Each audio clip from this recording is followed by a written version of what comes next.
Dans cette capsule, nous abordons un sujet davantage technique. Nous parlons des différents paliers de température à l'étape de l'empâtage.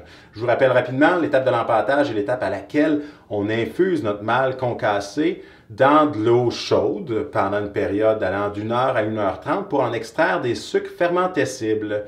Je vous présente 4 paliers d'empâtage. Le premier palier est le palier protéase, le deuxième palier est le palier bêta-amylase, le troisième palier le palier alpha-amylase, tandis que le dernier palier est le palier d'inhibition des enzymes. Revenons-en donc au premier palier, le palier protéase. C'est un palier qui relève davantage du passé. Les brasseurs soumettaient le malt à une température allant de 45 à 55 degrés Celsius à l'époque où les maltes étaient de qualité inégale. On retrouvait toujours des céréales crues parmi les grains qui avaient été maltés.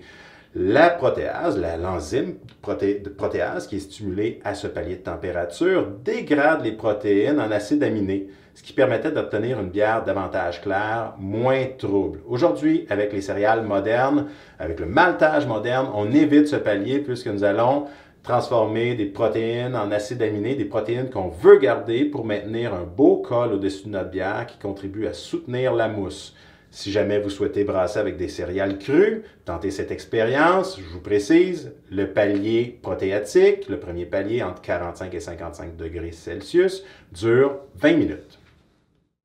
Le deuxième palier de température est le palier bêta-amylase. À ce palier, nous stimulons une enzyme de type bêta-amylase. Ce qu'elle fait, c'est qu'elle transforme l'amidon en sucre hautement fermentescible. On parle de glucose, de maltose et de dextrose. Les levures, à l'étape de la fermentation, transformeront totalement ces sucres en alcool.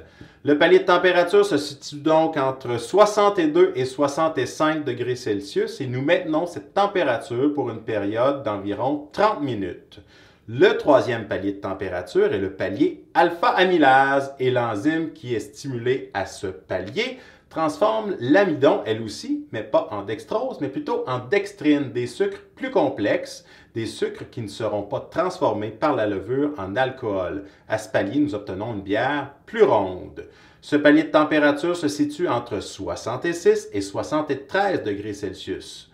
Si nous empâtons notre malt à une température plus près du 66 degrés Celsius, nous continuons de transformer l'amidon en sucre hautement fermentescible en plus d'obtenir des dextrines. Par contre, si nous empâtons notre malt à une température plus près du 73 degrés Celsius, nous obtenons davantage de dextrines et une bière plus ronde.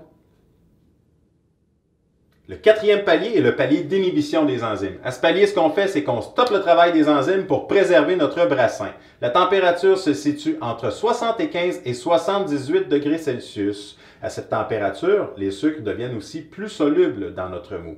Par contre, il faut respecter ce barème de température, car à 80 degrés Celsius, l'amidon et les tanins deviennent aussi solubles et ça contribue à donner une bière trouble et évidemment un goût d'astringence. Alors, soyez vigilants et respectez les barèmes pour chacun des paliers d'empâtage.